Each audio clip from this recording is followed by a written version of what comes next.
Hello', মই একদম গৰমত বেহাল হৈ গৈছোঁ। মোৰ গোসাঁইৰ হেৰিটো দেখুৱাই দিছোঁ। মই এই ৰামকৃষ্ণ পৰমহংসৰ শৰণ লৈছোঁ আৰু এইটো গোপাল ভগৱান ড্ৰেছটো মই ধৰ্মনগৰৰ পৰা আনিছোঁ। এইজন গুৰুদেৱে মোক শৰণ দিছে। এইজন গুৰুদেৱ তেওঁ শৰণ দিছে। ৰামকৃষ্ণ সৰস্বতী মা আছে, ৰাধা কৃষ্ণ আছে। ৰাধা কৃষ্ণটো মোৰ নাছিল। মোৰ মাজু দাদাই কৈছে ৰাধা কৃষ্ণটো বোলে থাকিব লাগে, সেইকাৰণে ৰাখিছোঁ।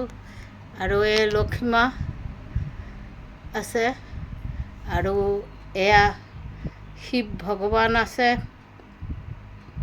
দেখিছে শিৱ ভগৱান আছে। মই ফেন চলাই লৈছোঁ, চাওক ফেন চলাই লৈছোঁ, গৰমত থাকিব নোৱাৰোঁ।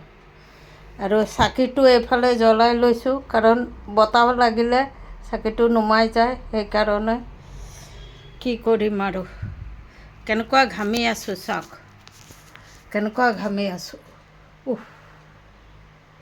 ওপৰতো আছে লোকনাথ বাবা আছে, ওপৰতো আছে লোকনাথ বাবা।